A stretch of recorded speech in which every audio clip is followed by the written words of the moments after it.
Hey everyone, आप सभी का स्वागत है हमारे यूट्यूब चैनल में। तो जैसा कि हमने इसके लास्ट एपिसोड में देखा था, किनान जो होता है वो होली लैंड की तरफ रवाना होने के लिए अपने दो दोस्तों के साथ एक बड़े से क्रूज शिप में बैठ जाता है। उस बड़े से जहाज पे जाते ही यहाँ किनान को ये पता चलता है कि उसकी बॉडी में किसी खास तरह के 3 ब्लैक सील के मार्क लगा दिए गए हैं, जिसे शांगदो अलायंस लीग ने ही लगाया है। अब ये जो लीग होते हैं जिसे भी अपना टारगेट बनाते हैं, ये इन 3 काले रंगों के सील मार्क उसकी बॉडी पे लगा देते हैं। और जब भी वो बंदा जिसके ऊपर ये ब्लैक मार्क लगाए गए हैं वो किसी के साथ कुछ खरीदने या बेचने के लिए ऐसा कुछ ट्रांजैक्शन या बिजनेस करेगा, तो उसकी बॉडी पे ये निशान जाहिर हो जाएंगे, जिसके कारण उसके साथ कोई भी बिजनेस नहीं करेगा। और ये उसी शांगदो लीग की एल्डर उस बुढ़िया ने यहाँ किनान पे लगाए होते हैं, ताकि वो किनान को इस बात पे मजबूर कर सके कि अगर उन 3 डॉट्स वाले निशान को किनान को अपनी बॉडी पर से हटाना है तो उसे वो यांग पैवेलियन का सीक्रेट उस बुढ़िया को देना होगा। अभी किनान उन 3 ब्लैक सील से कैसे अपने आप को छुटकारा दिलवाएगा, यही हम आज इस एपिसोड में देखेंगे। आगे एपिसोड की शुरुआत होती है जहां हम देखते हैं कि किनान से एक नया बंदा मिलता है जो कि किनान को किसी खास तरह के शॉर्ट्स बेचने के लिए यहाँ पे फोर्स कर रहा होता है। लेकिन किनान ने उस बंदे के ऊपर भी उसी खास तरह के 5 ब्लैक सील्स के निशान को देखे थे, जिससे किनान समझ जाता है कि ये जो बंदा है कि उसे भी उस शांगदो अलायंस ने अपना टारगेट बनाया है, लेकिन इस बंदे ने अपने इस मार्क को अच्छे से छिपा रखा है। तो आगे किनान यही सोचते हुए उस बंदे को फॉलो करने लगता है कि हो सकता है कि इससे मुझे वो तरीका मिल जाए जिससे वो अपने 3 ब्लैक डॉट्स से छुटकारा पा सकता है। जब वो उसका पीछा करने लगता है तो देखता है कि उस बंदे ने अपना रूप बदल लिया है और एक मोटे बंदे का वेश बना के वहाँ से भागने की कोशिश करता है। लेकिन यहाँ पे किनान की स्पिरिचुअल आइज इतनी ज्यादा तीव्र होती है, किनान ने उस बंदे की ट्रांसफॉर्मेशन को पहचान लिया था और उसे रोकते हुए कहने लगता है कि तुम्हारी ये जो आर्ट ऑफ ट्रांसफॉर्मेशन है वो काफी अच्छी है, लेकिन ये तुम्हारे ट्रिक और पैंतरे मुझ पे काम नहीं करेंगे। और अगर तुम ये नहीं चाहते कि वो शांगदो अलायंस वाले वापस से तुम्हें ढूंढ ले तो मेरे सामने अब से दोबारा ये ट्रिक करने की कोशिश मत करना। जिसपे वो बंदा जिसका नाम सामा होता है वो यहाँ किनान से कहने लगता है कि मैंने नहीं सोचा था कि तुम्हारी ये जो स्पिरिचुअल आइज की ताकत है वो इतनी ज्यादा पावरफुल है और मैंने यहाँ तुम्हें ठगने की कोशिश की, इसके लिए मुझे माफ करना, लेकिन इस गलती को मैं सुधार सकता हूँ तुम्हें एक बहुत ही अच्छी वाइन पिला के। अब आगे सामा यहाँ किनान को अपने साथ बाहर ले जाता है, लेकिन उसके इरादे कुछ और ही होते हैं। उसने तो ये सोच रखा था कि इस किनान को अपने साथ ले जाता हूँ और इसे इतनी ज्यादा वाइन पिलाऊंगा कि ये नशे की हालत में एकदम टल्ली हो जाएगा, फिर मैं इसे जो कहने के लिए करूंगा ये वही करेगा और फिर इसके पैसे मैं सट्टे में लगा करके पैसे ही पैसे कमाऊंगा। हाँ, उस सामा ने ये अच्छी तरह से जान लिया था कि इस बंदे यानी किनान के पास अच्छी खासी स्पिरिचुअल आइज की नॉलेज है और किनान के इस स्किल का यूज करके वो गैम्बलिंग करना चाहता था ताकि जुए में वो अच्छे खासे पैसे कमा सके। लेकिन यहाँ किनान को टल्ली करने के बजाय वो शराब के 2 घूंट पी करके वहाँ बेसुध हो जाता है और फिर बेवड़ों की तरह बातें करने लगता है। वो टल्ली होकर के इधर उधर की ढेर सारी स्टूपिड बातें यहाँ किनान से करता है, लेकिन किनान पे उस शराब का तो जरा भी इफेक्ट नहीं होता, वो एकदम शांत बैठा होता है। आगे वो कहने लगता है कि किनान तुम बस अपने पैसे मुझे दे दो, फिर देखो मैं गैम्बलिंग करके उन पैसों को कैसे 10 गुना ज्यादा प्रॉफिट कमा के तुम्हें देता हूँ। इस पे किनान उससे कहता है कि इतनी शराब तुम्हारे लिए हानिकारक है, इसीलिए अपनी हेल्थ के बारे में सोचते हुए शराब थोड़ी कम पियो। आगे किनान उससे उस तरीके के बारे में पूछने लगता है जिससे वो ब्लैक मार्क के निशान को कवर अप कर सके। इस पे सामा जो है वो जोर जोर से हंसते हुए किनान से कहने लगता है कि उस ब्लैक सील को तो हटाना मेरे हाथ का खेल है, लेकिन अभी वो ब्लैक सील इतना ज्यादा मेरे लिए इम्पोर्टेंट नहीं है। आगे वो किनान के पास बैठ जाता है और उसे बताने लगता है कि चलो मैं तुम्हें एक राज की बात बताता हूँ कि यहाँ पे पैसे बनाने का सबसे आसान तरीका क्या है। अब इसी बातचीत और आगे वो कहने लगता है कि आज के बाद तुम मुझे फॉलो करोगे, लेकिन नहीं, एक्चुअल में मैं तुम्हें फॉलो करूंगा क्योंकि तुम्हारी मदद से ही तो मैं अपनी किस्मत को माला माल कर लूंगा। मेरे साथ रहते हुए देखना तुम कितने ज्यादा अमीर बन जाओगे, लेकिन फिलहाल के लिए मैं भी यहाँ पे फटेहाल हूँ, इसीलिए तुम्हें अपने पैसों को मुझे देना होगा ताकि मैं उनका यूज करके तुम्हें मालामाल बना दूँ। जिस पे किनान उससे पूछने लगता है कि आखिर तुम किस मेथड की बात कर रहे हो जिससे तुम इतने सारे पैसे कमाते हो।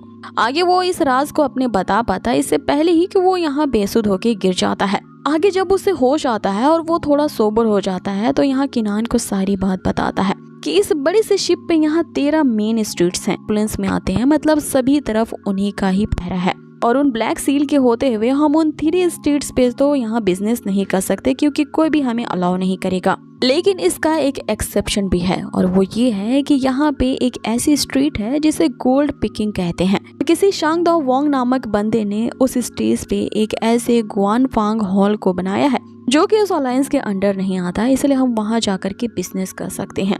अब उस स्ट्रीट में जो गुआनफांग हॉल है वो एक तरह का आप गैम्बलिंग सेंटर समझ सकते हो जहाँ पे जुआ खेला जाता है।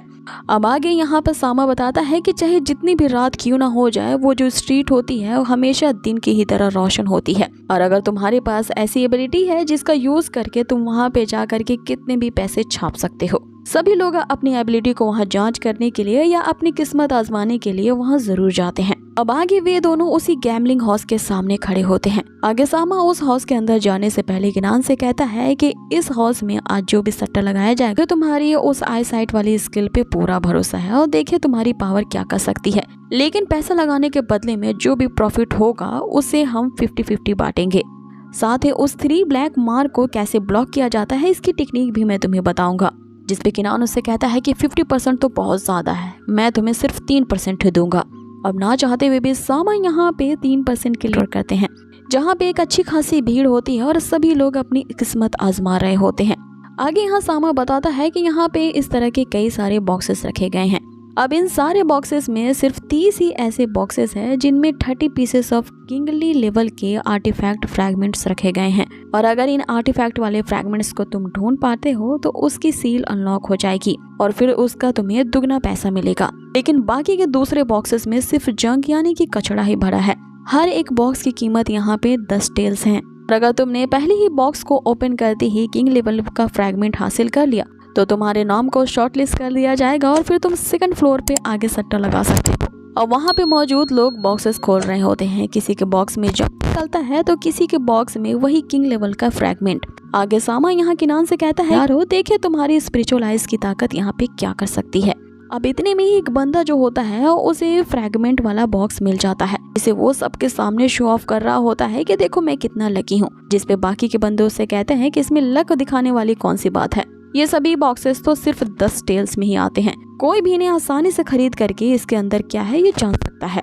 अब इधर दूसरी तरफ किनान जो होता है वो 1st फ्लोर के सारे बॉक्सेस को स्कैन कर रहा होता है अपनी स्पिरिचुअल आई का यूज करते हुए, लेकिन उसे इन सभी में कुछ खास नहीं दिखता, सारे के सारे जंक से भरे हुए होते हैं। इसीलिए सामा उसे अगले फ्लोर की तरफ ले जाता है जहाँ पे उसे और भी सारे बॉक्सेस दिखाई देते हैं, लेकिन यहाँ किनान उन सब को अनदेखा करते हुए आगे बढ़ता ही जा रहा था। इस पे सामा उसका नाम लेकर के यहाँ उसे रोकने की कोशिश करता है। जैसे ही एक गुजरता हुआ बंदा यहाँ किनान का नाम सुनता है वो उन दोनों को ही आगे बढ़ने से रोक देता है। यहाँ किनान से पूछने लगता है कि क्या तुम्हारा सरनेम किन है, लेकिन अगर तुम्हारा सरनेम किनान है तो फिर यहाँ पे तुम्हारे लिए जो बॉक्सेस की प्राइस होंगी वो 10 गुना ज्यादा होंगी।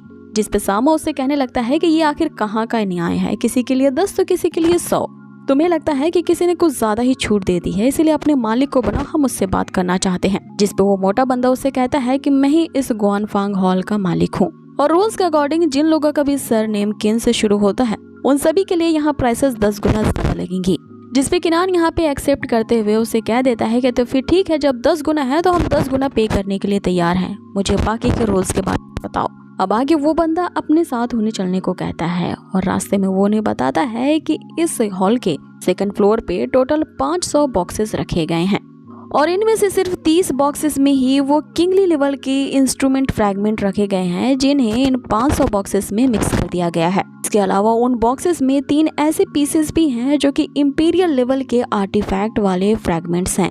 इन सभी फ्रैगमेंट को एंशिएंट फॉरबिडन लैंड से लाया गया था और इन फ्रैगमेंट्स के पीछे सबकी एक अपनी अलग अलग हिस्ट्री है। इसीलिए 2nd फ्लोर वाले बॉक्सेस की कीमत 20 टेल्स हैं, लेकिन तुम्हारे लिए ये 200 टेल्स की हो जाएंगी। अब आगे वो मोटा बंदा उन सारे बॉक्सेस को किनान को दिखाता है, जिसमें से किनान जो होता है वो उन सभी 30 बॉक्सेस को सिलेक्ट कर लेता है। इनके लिए वो सामा से कहता है कि इसे 6000 टेल्स दे दो। सामा यहाँ मन ही मन सोच रहा होता है कि कहाँ मैं इसे अपने साथ लेके आने वाला था ताकि इसके पैसे पे लगा करके मैं माला माल हो जाऊं। इसने तो मेरे पास जो बचे कुचे पैसे थे वो पूरे ही पूरे इस पे लगवा दिए, मुझे पूरी तरह से कंगला बना दिया। आगे सामा को ना चाहते हुए भी वो 6000 टेल्स उस मोटे को देने पड़ते हैं। अब आगे किनान यहाँ सबसे पहले बॉक्स को सिलेक्ट करता है जिसमें उसे किंग स्टार लेवल का एक फ्रैगमेंट मिलता है। ये देखकर तो यहाँ पे सामा की खुशी के ठिकाने नहीं रहते, क्योंकि वो उस बॉक्स के खोलने से पहले यहाँ किनान के सामने ये रट्टा लगा करके खड़ा था कि बस हम जीत जाएं, बस हम जीत जाएं। जिसपे वो मोटा बंदा किनान से कहता है कि लगता है हमारे गेस्ट पहले ही ओपनिंग में कुछ ज्यादा ही लकी निकले, क्यों ना अपने लक को आजमाते हुए वो बाकी के 20 बॉक्सेस को ओपन करने को कहता है। जिसपे किनान ने अपनी स्पिरिचुअल आइज का यूज करते हुए यहाँ उन्हीं बॉक्सेस को खोला होता है